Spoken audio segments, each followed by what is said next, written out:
In November 2025, a new Vocabulary Cloze section was added to the reading test for both the selective high school and opportunity class exams. Importantly, this section doesn't replace anything. It's added on top of the existing structure. This means students now face 5 reading sections instead of 4. At first glance, this section looks familiar. Many students have seen something similar in ICAS or NAPLAN, or even in traditional closed passages. But in practice, it behaves very differently. And it's often becoming one of the easiest places for students to lose marks without realizing it. My name is John, and I'm the founder of Bing's Academy, and today I'm joined by my cute cavoodle, Yoshi, if he stays for the entirety of the video. This new Vocabulary Cloze passage appears between the reading comprehension and poetry section. Instead of removing an entire sentence like a traditional closed passage, students are asked to choose the most appropriate word or phrase to fit a gap within an extended passage. While it may look simple, this section quietly tests a combination of vocabulary knowledge, grammar, and a student's ability to read for meaning rather than just recognizing familiar words. As someone who has specialized in tutoring OC and selective students for over 10 years and attended both Penrith and Girraween Selective High School, I'll break down how students should actually approach these questions. Before learning the strategies, it's important to understand how this section is designed and why treating it like the ICAS or NAPLAN questions often leads to avoidable mistakes. When approaching vocabulary gap questions, students can follow a few different approaches, but an effective yet easy approach, in our opinion, is the PGFS method: predict, grammar, fit, and substitute. This gives them a consistent process to rely on, especially under exam pressure. Let's use it directly in an example. Note that this is an individual sentence, but in the real test, it will be part of a few paragraphs. Despite the early setbacks, the team managed to blank control of the situation. The options are A, obtain, B, resume, C, regain, or D, secure. The first step is predict. Before looking at the answer options, students should read the entire sentence and predict it in a general sense. What kind of word is missing? Is it a noun? Is it a verb? Is it an adjective? Does it describe an action, quality, or situation? The prediction doesn't necessarily have to be exact, but it should, it would just be myself for the rest of the video, but it should immediately helps eliminate options. So, for example, before looking at the options, predict the missing idea. The sentence suggests getting control back after losing it. We're looking for a verb that implies recovery, not just possession. Next comes grammar. Once students look at the options, they should check whether each one fits the sentence structure correctly.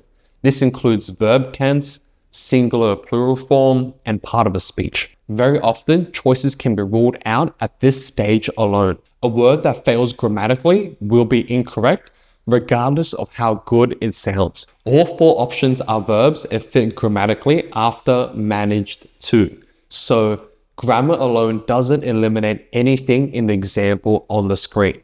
This is common in selective style questions and forces students to go deeper and proceed further with the framework. After grammar, students move to fit. This is where the meaning and tone matter. The correct option must make sense within the context of the sentence and the passage as a whole. Many incorrect answers are close synonyms that are slightly off in tone. Either they're too informal or too technical. The goal is not to choose the most impressive word that sounds difficult, but the one that fits the idea and overall style of the text most naturally. Now, check the meaning and the usage. So obtain means to get something for the first time, not recover it. Resume usually means to continue an action, not taking control. Secure means ensuring safety or stability, but not necessarily regaining. And regain specifically means to get back something that was lost. At this stage, regain fits the context most precisely. Finally, students should substitute the remaining option back into the sentence and read it as if it was a complete published passage. The correct answer will usually sound more smoother, natural, and more commonly used in English. If the sentence sounds awkward or clunky or forced after the substitution, that option can usually be ruled out. So to finally answer the question, we then have to read the sentence with each option. Obtain control is incorrect as it sounds awkward and quite uncommon. Resume control is also unnatural and not applicable. The option regain control is more natural and a more commonly used expression.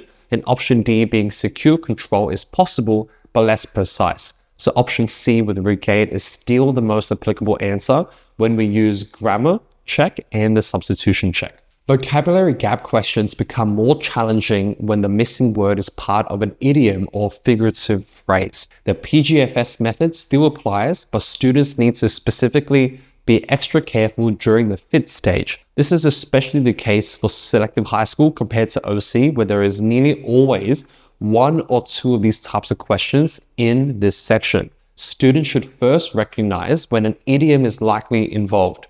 Clues include phrases that don't make literal sense, sentences that feel familiar but incomplete, or language with a strong emotional or figurative tone, such as frustration or relief. Unusual word combinations are often a signal that the question is testing idiomatic knowledge. In these cases, grammar alone is not enough. Many incorrect options will still pass the grammar check but fail the fit test because they're not actually used in real English expressions. Students should ask themselves whether the completed phrase is something they've genuinely seen or heard before. English idioms rely on fixed word combinations, such as referring to the silver lining or breaking the ice, and near correct alternatives are a common trap. This does not work very well if the student is not widely reading them.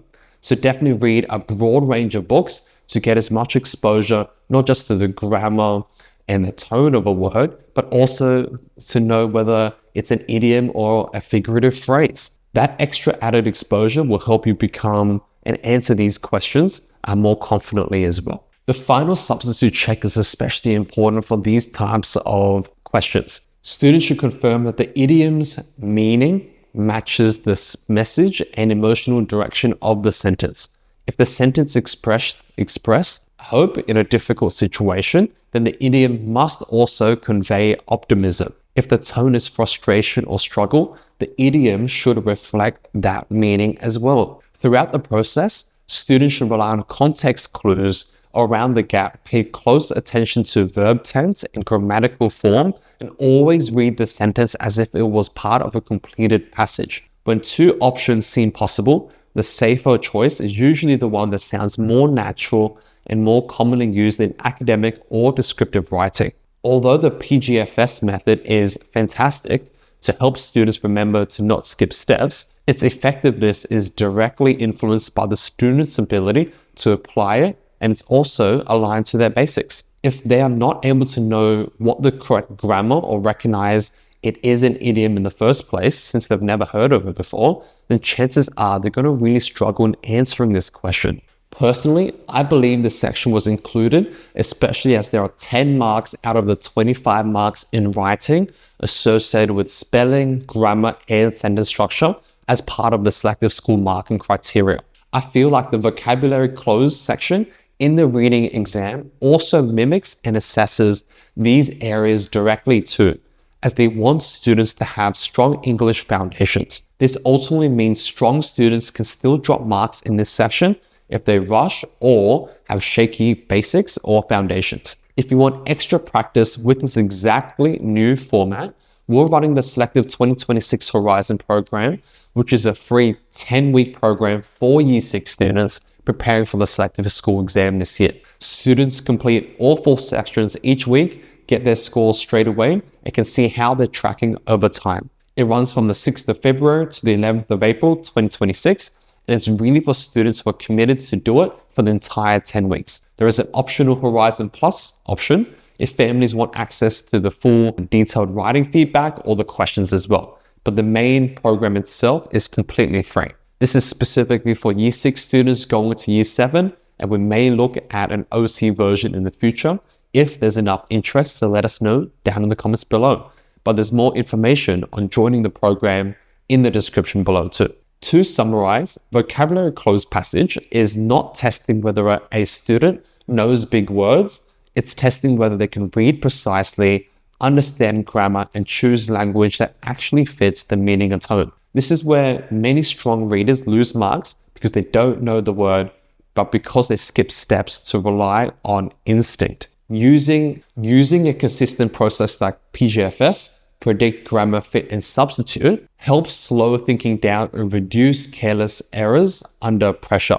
Ultimately, students who do well in this section are the ones who read carefully, trust structure over guesswork, and have stronger English foundation skills built through reading regularly and deliberate practice. For me though, personally, I believe this type of question is similar to the traditional closed passage section, but in some ways easier.